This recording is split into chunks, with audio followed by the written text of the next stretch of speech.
Okay, happy Monday. Good morning to all of you. Hope the weekend went well. I realized I forgot to drop all of my Star Wars references on Friday because of May the 4th be with you, but I watched all 6 episodes that dropped on Tales of the Empire on Disney Plus this weekend. It's pretty good. Pretty interesting things going on there.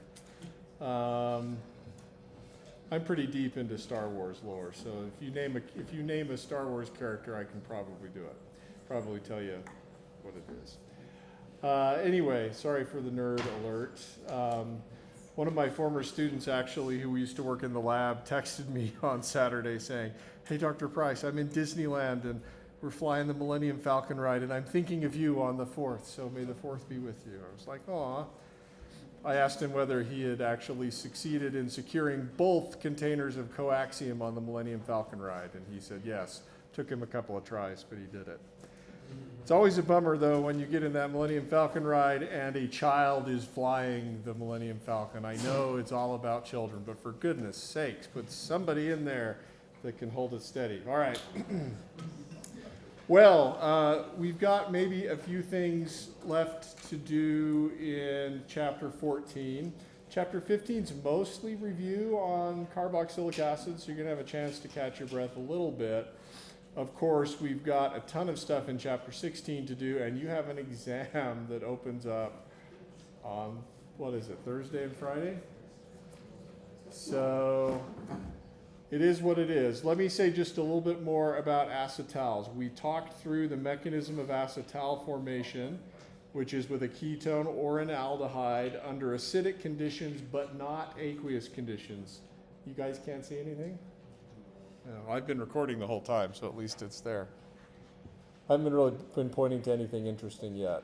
That was mostly Star Wars monologue for the first few minutes. Oh, come on. Thinking. There we are. All right. Aldehyde or ketone reacting with an alcohol under acidic but not aqueous conditions. It needs to not be aqueous because we're going to be removing water as a byproduct. This is an equilibrium reaction. You need to use Le Chatelier's principle to push it forward. We talked through this. You make the oxonium ion to activate the ketone or aldehyde so that a weak nucleophile, your alcohol, can attack. You get this intermediate, which is positively charged on what used to be the alcohol oxygen. Of course, that's a good leaving group, and electrons on the alcohol on the OH here could kick down and kick off the alcohol as a leaving group. That's the backwards reverse step. But if we use the conjugate acid of our base to remove the proton, we end up with this hemiacetal intermediate.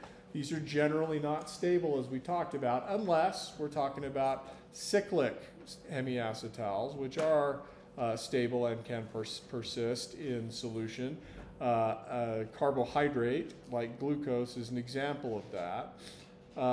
But under acidic conditions, we can protonate the OH group, turn it into water.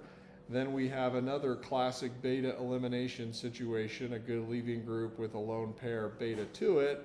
That lone pair can kick off the good leaving group. You end up with an oxonium ion now, but not one that has a proton here, but a methyl group that's very activated, very reactive, and now a weak electrophile like the alcohol can attack.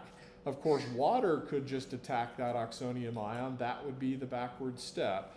The thing that's pushing this forward is experimentally we're actually removing water. We end up with this tetrahedral intermediate with a proton on what used to be the alcohol. Of course, lone pair electrons on this oxygen could kick back down and kick off that alcohol as a leaving group. But if the conjugate base of our acid removes this proton, we end up with the acetal. All right, and I told you that I wanted you to think through and go through this mechanism backwards. All the same intermediates, the arrows are just going to be pushed in a different way, and what will put that process into action would be if you added an excess of water. So you need to be able to do this mechanism backwards and forwards. Now on Friday, one of you pointed out that there are problems in the text that have you start with a hemiacetal, and then what are you supposed to do with that? that sort of depends on the conditions. So let's look at a hemiacetal. Let's just do the one from this mechanism. Suppose, do I really want to do that? No, sorry. We'll do the one that actually was from the text that was the question that one of you asked about. This is a hemiacetal. How can you tell? You look for the carbon that's bonded to two oxygens. You notice that one of them's an OH group and one of them's an OR group. And you need to be thinking when you look at that, hey, that could have been an aldehyde. Under acidic conditions, sometimes your text will just do H+ for what they mean is acidic conditions. Acidic conditions with an excess of water, how do you draw what the starting material, or rather what the product is from the hydrolysis of the hemiacetal? You identify the hemiacetal carbon, you identify the OR group, and you identify the OH group. When you hydrolyze the hemiacetal, looking at our mechanism above, the OR group becomes your alcohol, the OH group becomes the carbon of your aldehyde or your ketone. So here in pink is your aldehyde carbon, in blue is your alcohol, and then in orange is going to be the oxygen of the aldehyde. Okay, so that's how you hydrolyze a hemiacetal. That's thinking backwards. The other direction you can go from the hemiacetal is if you're using acidic conditions, and remember the H+ is shorthand in your text for acidic conditions. There is an acid there that they're using, or just being lazy, not telling you what it is, mostly because it doesn't matter, because it's a catalyst. And then suppose they put here an alcohol. What's going to happen to the hemiacetal in the presence of an alcohol? Well, go back to your mechanism.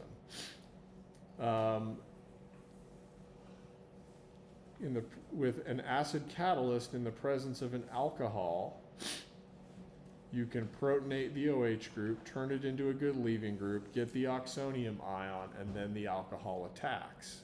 So how would that look? I know that looks simple up here. I also know that for many of you, when you see a ring, your brain goes to mush and you start worrying about things, and it's difficult to see connections. So let's just do up here what we were doing. Let's just do here what we did above. So we're going to protonate the OH group with whatever our acid is. That's going to turn the OH group into a good leaving group. The intermediate would look like this. Oops, losing oxygens.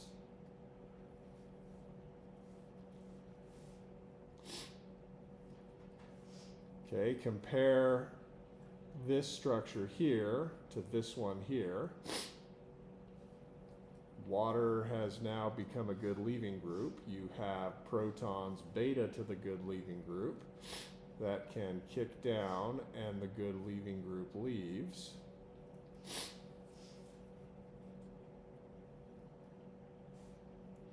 And you end up with this oxonium ion. If you want, we can fill in the hydrogen, which is implied but not shown. Do you see the connection between what we've drawn here and what this is? The only difference is these things are connected to each other, right? Then we would have, that's an oxonium ion that's activated now. The alcohol can attack that as a good leaving group.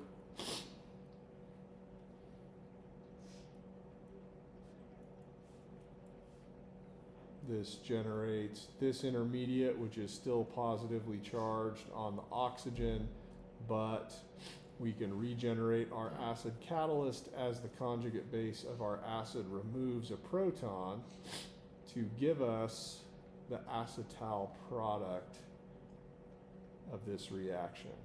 So how do you know what to do with acetals? You got to pay attention to the conditions. If you're using water under aqueous conditions, you're going to hydrolyze the hemiacetal. If you're using aqueous conditions with some alcohol, you're going to push the hemiacetal all the way to an acetal. Okay, questions about that? All right. Suit yourselves. Okay, a couple other things that occurred to me that we didn't talk a lot about, but that have some of you have asked about in office hours and with questions. This actually goes back a bit to chapter 13 in the organometallic reagents. There have been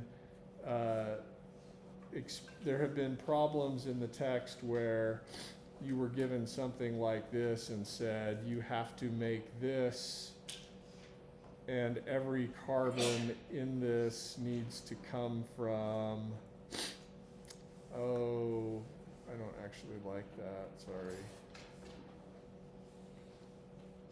Oh, I don't like that either. Oh well, that'll work. It needs to come from cyclohexanol or ethanol. And some of you are looking at that and saying, I have no idea where to even begin on a synthesis question. The problem is you're trying to start at the beginning, which seems like a very good place to start, with apologies to Julie Andrews and The Sound of Music, but it's actually a terrible place to start. Do not start at the beginning for synthesis questions. It's a horrible, horrible place to start. Instead, you start at the end, you take one step backwards, and then you see where you go from there.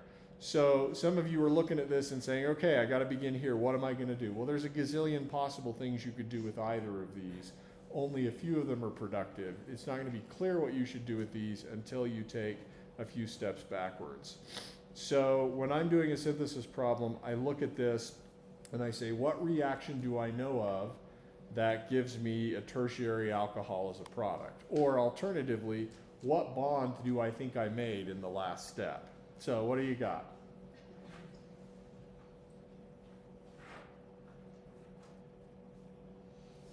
Go ahead. Okay, you want to use a Grignard reagent. There are a few, how do you know that you could have used a Grignard reagent here? What's the functional group? Yeah, you're looking at an alcohol and you're thinking, could this have been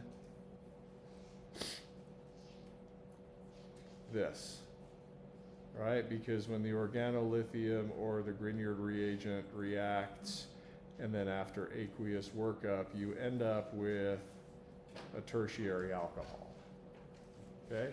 So, looking at the three R groups that are attached to that tertiary carbon, I need to choose one of them to be the Grignard reagent or the organolithium reagent, and I need to choose the others to have been on the ketone.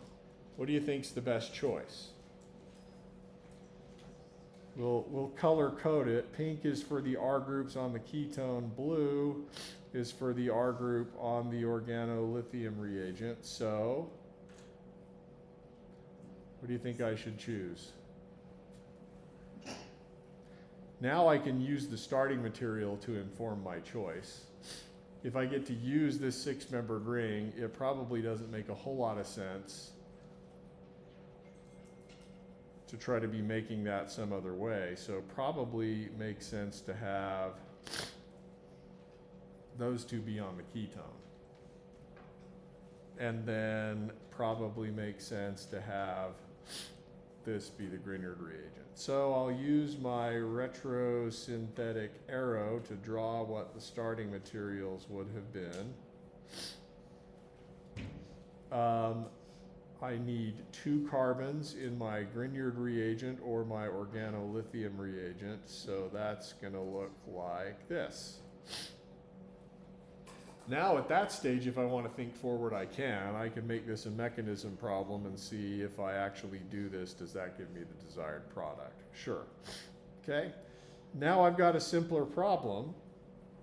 I now need to compare what I got as my starting materials after that first step to what's available as starting materials ultimately. And I need to think, is there a reaction that connects, for example, this ketone to this alcohol? This is a case where if you've done a brain dump at the end of 351 and forgotten everything, you've got to go back and review some things, because there were reactions for oxidizing alcohols to ketones. What's one of them? PCC. Okay, that's good. There are other choices too. It turns out the Jones oxidation, CrO3 and sulfuric acid would have worked here as well. Secondary alcohols oxidizing to ketones, pretty easy. Okay, so now we can give this one the big check mark. We've completed that branch of the synthesis. But for our Grignard reagent, we still don't have, we're still not at an allowed, and for some questions actually you can stop here, but for some questions in the text, every carbon has to come from here. So the question is, how do we make Grignard reagents? That was discussed in your text and in your study guide. We didn't talk about it at all in class. I thought I'd just mention it briefly. It's not hard, but it's just something else to worry about. And so what was described in your text is that you can make the Grignard reagent from an alkyl halide, from the corresponding alkyl halide. And it turns out all you have to do is add magnesium metal. And for those of you that are going to or are taking 353, the organic lab, you will do this reaction. And it usually involves a color change. It gets sort of cloudy and pink, which is kind of fun. So yeah, you just add strips of magnesium metal to your alkyl halide. The mechanism of this reaction is something we will not talk about. It involves probably single electron transfer from the metal to the antibonding orbital of the carbon-bromine bond, and you do that a couple of times. We're just not going to worry about that, and if you want to know more, the powers of Google are yours, so go ahead and learn it if you want to. But with that added in chapter 13, and that's how you make a Grignard reagent, do we know of a way to convert an alcohol into an alkyl halide? Yes, again, if you did a brain dump at the end of 351, you're going to have to go back and recover this one from your archives or your backup data, but that's either HBr or PBr3, which converts the alcohol into a good leaving group. If you wanted to make an organolithium reagent instead of the Grignard reagent, that's easy too. You just add lithium metal. The little superscripted 0 means the lithium's in the oxidation state. It's not the ion, it's just the metal. And that will give you the organolithium reagent. Yes?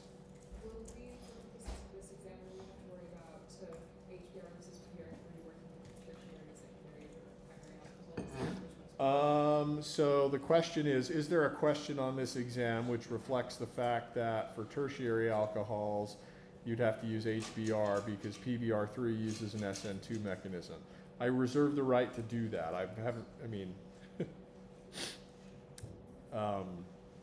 But there's a lot of fish to fry, so I can't really tell you whether that's one of them or not. Okay, what else? Yes? Could you do this the same thing, but instead of using the magnesium bromide for the methyl group, could you put that on the ketone? Like swap the two? Okay, good question. So could I have, is there a way in this problem to have used this as a starting material? It turns out the number of carbons doesn't work out that way. Let's just do briefly what you propose. Let's use this aldehyde and this ketone, or this aldehyde with that Grignard reagent. If you did that, you would end up with this product, which is a secondary alcohol, and that's distinct from this one. Do you see how the way this is set up, because you identify the carbon that the oxygen is on, and that carbon has to be the ketone or aldehyde carbon. We'll make that one orange. Same thing here. Yeah. All right, others?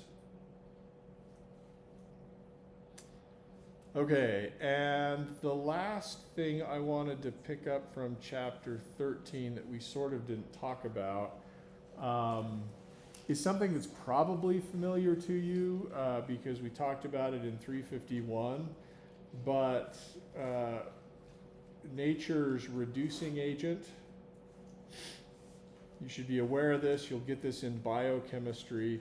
Nature doesn't use lithium aluminum hydride or sodium borohydride to do ketone reductions. Instead, nature uses something called NADH, which stands for nicotinamide adenine dinucleotide. And you don't want to know it, but you're going to have to. Like, there's simply no choice. In biochemistry, you're going to be dealing with NADH a lot. And so I wanted to show you this reagent. If you took 351 from me, you've seen NAD plus before, the oxidized form of this reagent. This is the business end of the molecule, the part that's going to do the chemistry. I'm going to draw the rest of it. I'm doing that in a teasing way because I know it gives you heartburn. I know you're begging me to stop. You don't want to know this. When I draw a structure, you're thinking, are we going to have to know that and memorize it on the test? Relax. You're going to need to know this part of the molecule. The rest of it is important for the biology, but not necessarily for our purposes. It's actually interesting to sort of think about. If it's not necessary for our purposes, then what's biology doing making all of those bonds anyway? And some of this is related to giving the enzyme that catalyzes the reaction something to hold on to arrange and put the molecule in the right place. What I'm drawing for you now is the adenine portion of the molecule. Later on in 351, 352, I'll have you memorize the structures of the standard nucleobases. We'll also memorize all the amino acids, but for right now, you can pretend like all of this doesn't exist. This is the nicotinamide portion, that's the N. This is the adenine portion, that's the A. The D stands for dinucleotide, and that's these two groups sort of linked to each other through this phospho and hydride kind of bond. As I said, this is the business end of the molecule, and here, one of these two hydrogens, and which one it is probably depends on context. We'll just highlight one of them. One of those is the H- that gets delivered as a reducing reagent.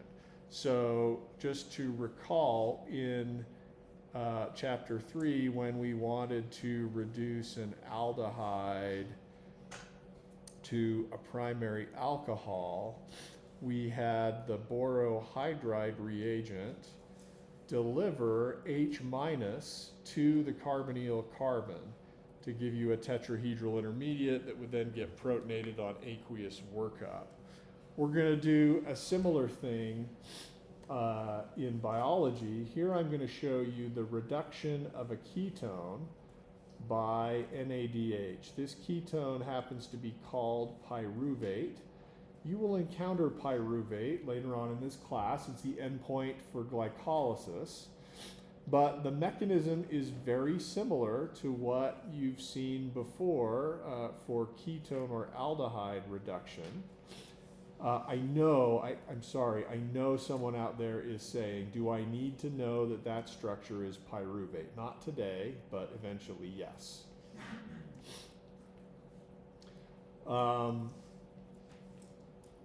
So what happens is hydride, H- gets delivered. It leaves from the carbon and gets handed off directly to the ketone carbon to give a tetrahedral intermediate.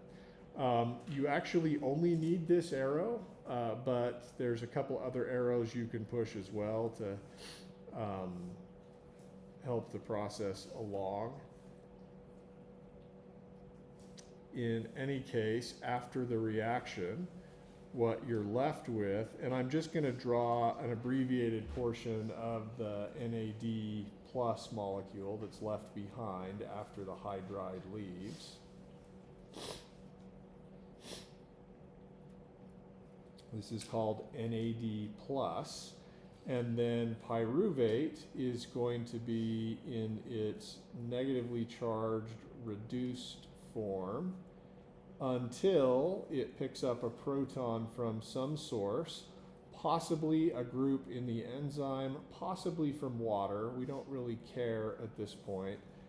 And that gives you, instead of your starting ketone, it gives you this secondary alcohol. This is actually called lactate.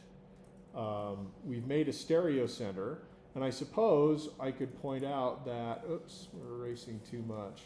I suppose I could point out in my drawing that biology, because proteins are chiral, biology is able to deliver that hydrogen from a specific face of the ketone.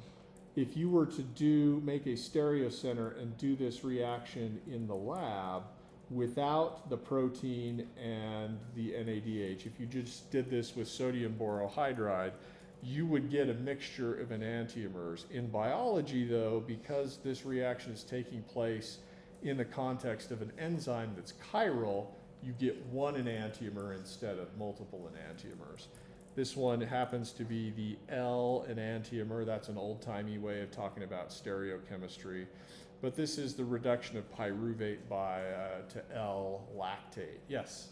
So NAD plus is known to oxidize alcohols, and Yes. FAD plus is known to oxidize carbons. Can NADH oxidize a double bond under the right conditions, or does it have to be a stronger reducing agent? Okay, so there's a question that sort of looks forward to some things we'll do later. There's another oxidizing agent / reducing agent that's related. I won't draw the structures, but you'll hear about these. There's something called flavin adenine dinucleotide, and that's the reduced form, FADH2. The oxidized form is FAD. It's very much like NADH, only this group is a little bit different. Their uses are a little bit different in biology, not that, and I don't think I know enough about the biochemistry to provide a definitive answer to that question. So I'm going to punt on that one. Sorry. Yes? Is NADH going to reduce just ketone aldehydes, or will it also reduce carboxylic acid? Great. Yeah. Is NADH just going to reduce ketones or aldehydes, or can it reduce carboxylic acid derivatives? I am delighted that you asked. The answer is yes. It can reduce carbohydrate derivatives. I'm sorry, carboxylic acid derivatives. I got too excited. For example, there is, I probably can't do this off the top of my head. There's a reaction in the cholesterol biosynthesis pathway that involves basically a thioester being reduced by NADH, and you actually need two equivalents of NADH to reduce first to the aldehyde and then to the alcohol. So yeah, anytime you need to deliver a hydride, NADH is one of your options biochemically. The way biochemists often show reactions like this, I'll just give you an example of it, just so that you're prepared. They'll write pyruvate here. They'll write L-lactate here.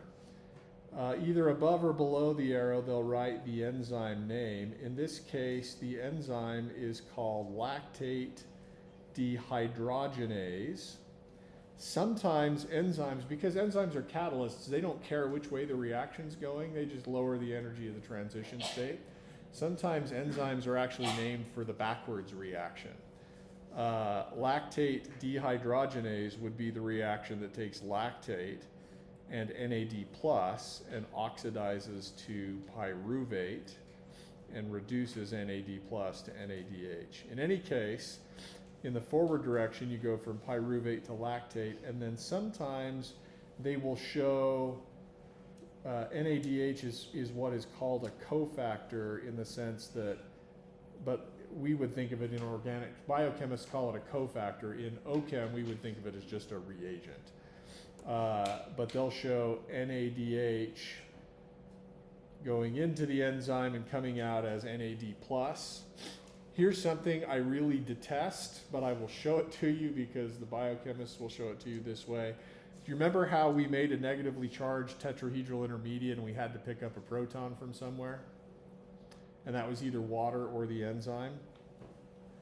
The biochemists will put a comma after NADH and a proton to let you know that that's happening. Nature is not sprinkling in a single proton. Nobody's adding, you can't get a bottle of protons and just shake it in there. That's coming from water or the enzyme. Yeah? Just to cover bases, can it also reduce an acid halide? Could NADH reduce an acid halide like acetyl chloride? Probably, though biology doesn't do acid chlorides. They're way too reactive. Yeah.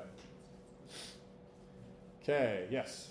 Is that how the stereochemistry always looks when we're using NADH? Is that how the stereochemistry always looks when we're using NADH? Meaning, do you always get this stereo configuration, or are you talking about the reagent?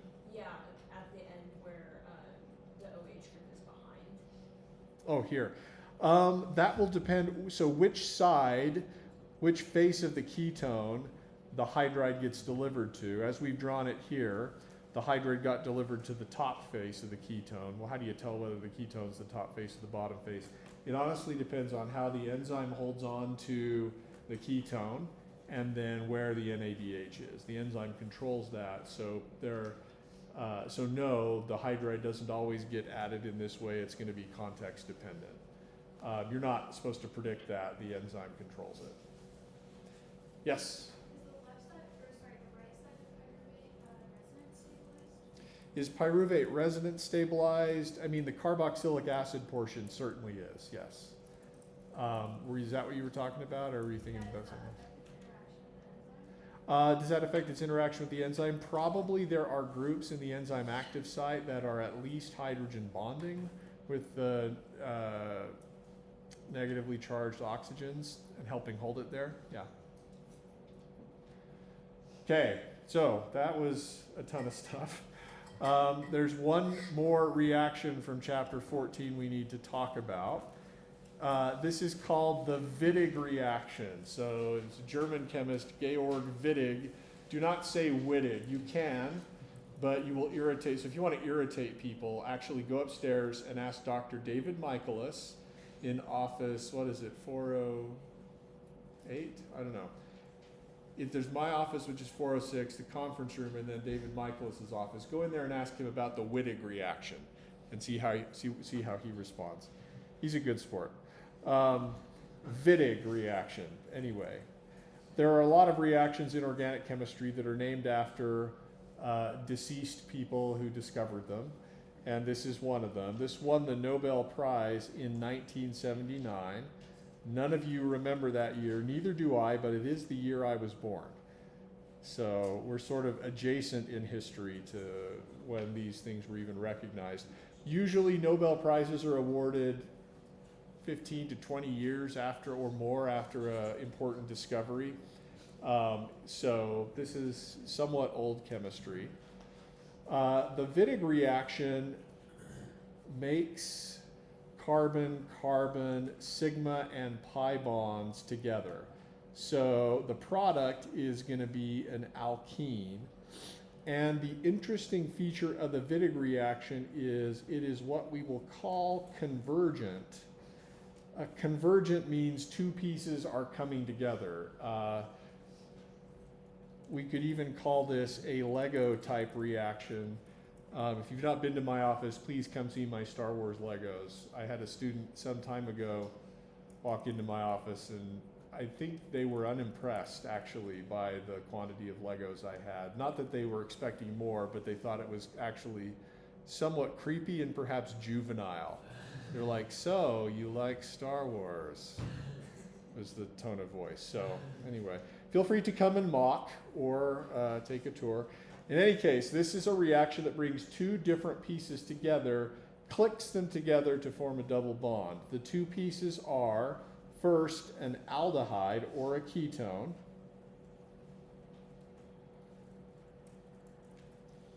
and the second piece is actually an alkyl halide, though you don't start out with the alkyl halide. You need to convert it into something else first.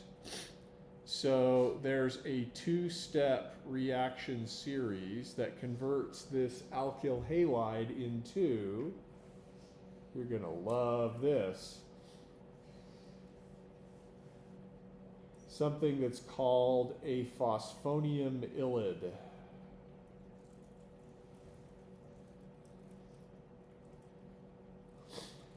Ylide is a term we use in organic chemistry to describe molecules that have a plus charge and a negative charge on adjacent carbons.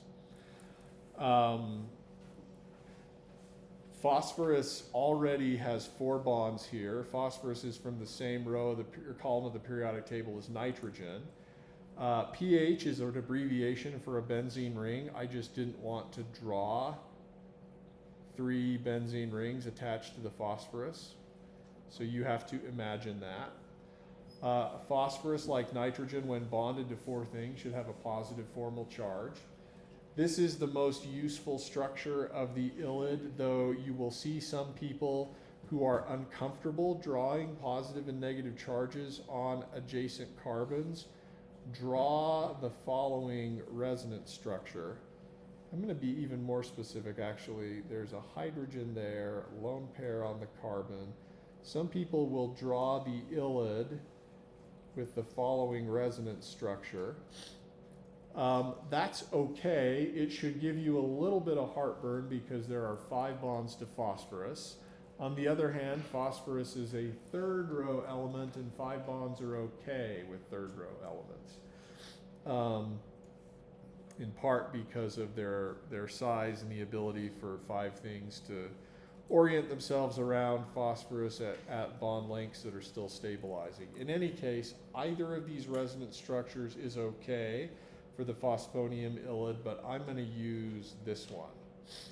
The 2 reactions actually that get you from your alkyl halide starting material to the phosphonium ylide are, first, an SN2 reaction with the phosphorus reagent, triphenylphosphine. I'm not going to show that mechanism because you know what an SN2 reaction is. We can talk through it if you did a brain dump at the end of 351 and no longer remember the words SN2. Lone pair electrons attack the sigma star of the carbon-bromine bond. Bromine leaves, we make a new carbon-phosphorus bond. The product of that reaction looks like this: positive formal charge on the phosphorus, and then Br minus, which is our leaving group, is actually the counter ion. This product is called a phosphonium salt. Okay? So that part is just an SN2 substitution reaction.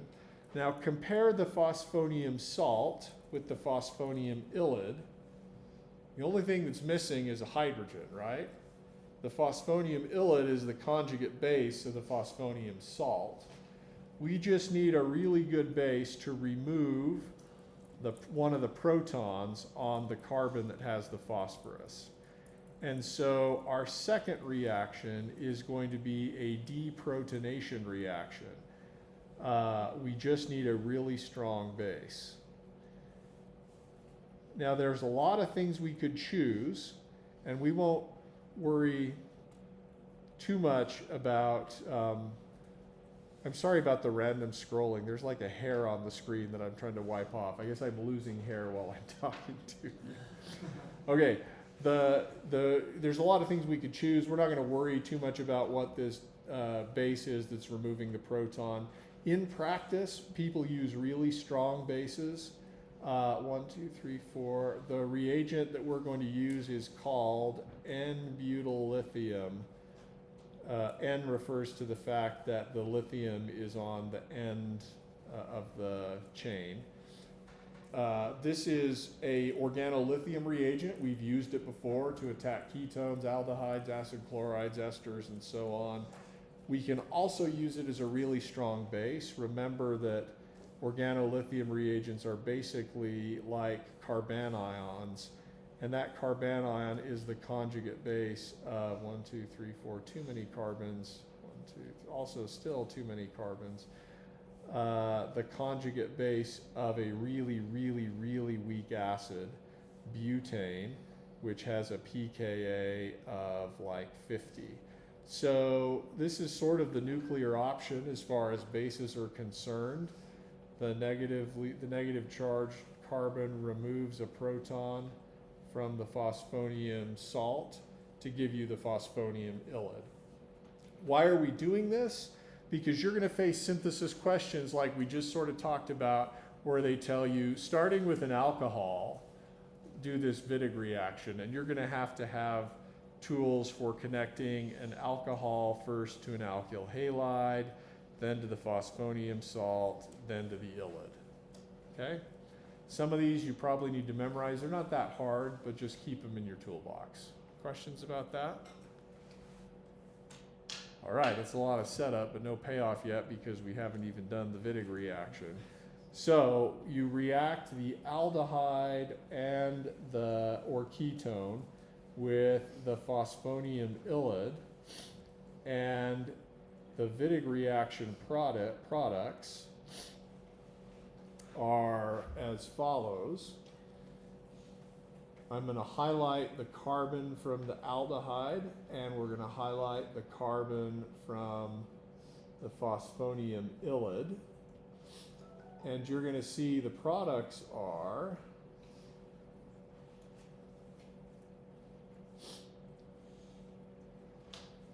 alkenes.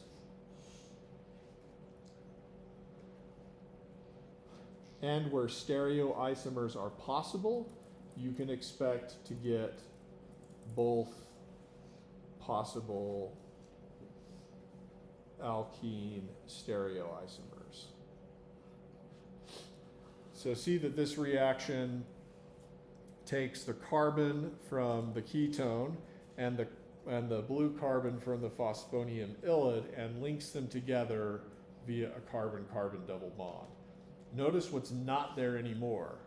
The oxygen's not there anymore, and the phosphorus isn't there anymore. Okay?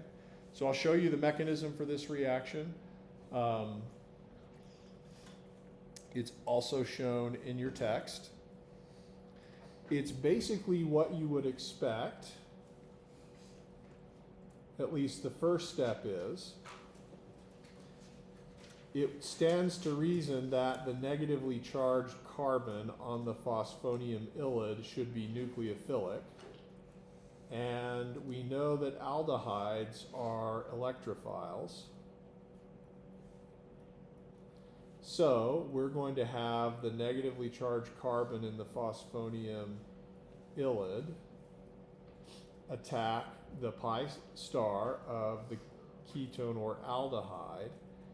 And that's going to give us,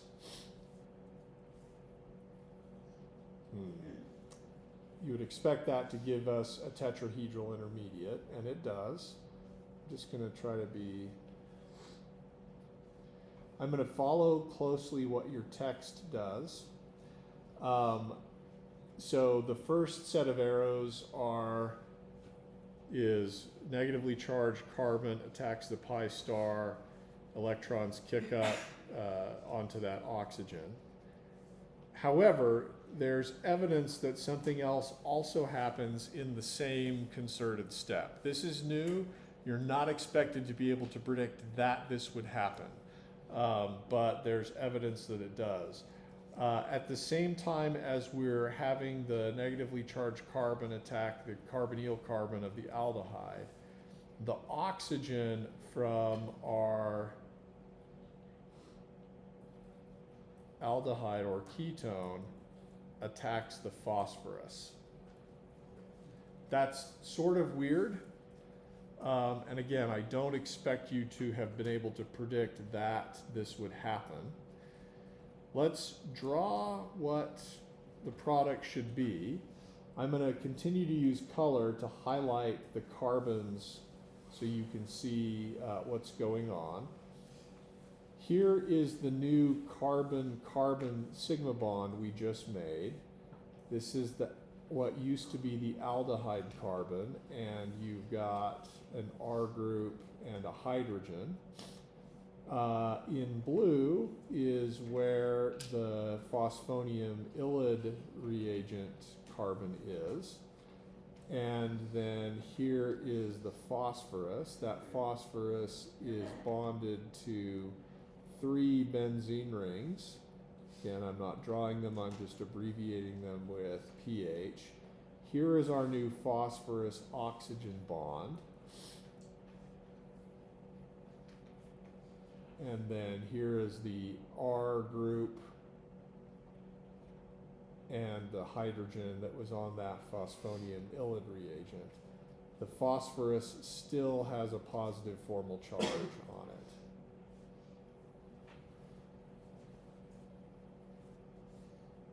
All right. Does it? Yes. What am I missing?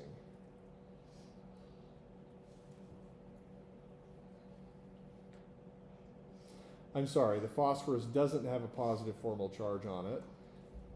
It did here because it was bonded to 4 things. Phosphorus, when bonded to 5 things, actually you can calculate the formal charge yourself, right? Phosphorus normally comes with 5 valence electrons. It currently owns 5, so it should be neutral. Sorry, that's my mistake. Minor one, not one that's really important, but there you go. So this is this 4-membered ring intermediate. What happens next is something that's a little bit unusual. We might call this a decomposition reaction, but we're going to break apart the 4-membered ring, releasing our alkene and releasing something else. So watch what happens. The electrons from the carbon, there's actually 2 different ways you could do this, and it doesn't matter which way. We're going to take electrons from the carbon-phosphorus bond, have them kick down to form a new pi bond, and then at the same time we're going to take the electrons from this carbon-oxygen bond and have them kick up to form a new phosphorus-oxygen bond. That's what creates our alkene products. As I said, you've got the possibility for both cis and trans stereoisomers. And then where did the oxygen and the phosphorus go?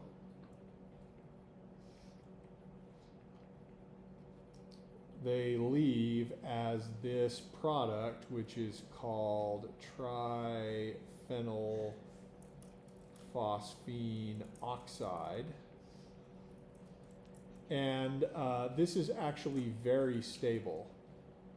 It turns out that phosphorus-oxygen bonds are really strong, and so the thermodynamic driving force for this reaction to happen is that you get to form triphenylphosphine oxide, which is easily separable from your alkene products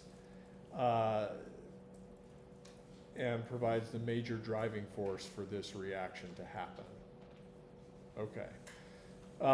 In a synthesis, so sorry, let me just pause there. Questions about the mechanism? Yeah. You might have already said this, but are we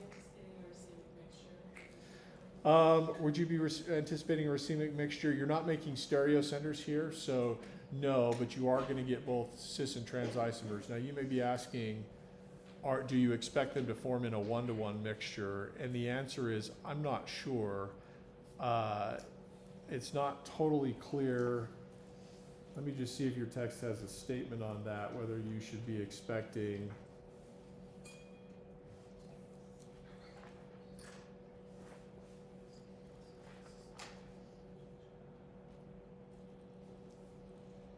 I can't find anything immediately that says in your text whether you expect to get the more stable trans product as the major product or not. So we're just not gonna worry about that too much. Though in practice in the lab, it's an issue you'd have to deal with. Others, yeah. Mechanistically, where's the both cis and trans? Where does the both cis and trans come from? Okay, notice that in this 4-membered ring intermediate, I haven't shown you any stereochemistry. If the hydrogens are on the same side of this ring, presumably that leads to the cis product. If they're on opposite sides of the ring, presumably that leads to the trans product. If my thumbs are the hydrogens on this alkene and Wittig reagent respectively, if they approach each other this way, the hydrogens end up on the same side and I get the cis product. If they approach each other this way, you get the trans product. I'm not sure what kind of control over stereochemistry there is there. It probably is known. People have probably studied it. I just haven't ever paid enough attention. But it's just more kind of the orientation of the electrophile. Yeah, the stereochemistry is set when the nucleophile and the electrophile approach each other. Yeah. Good. What else? Okay. Well, shoot, it seems like that's a decent stopping point before we jump into carboxylic acids in chapter 15. So let's take 5, and we'll be back around 9.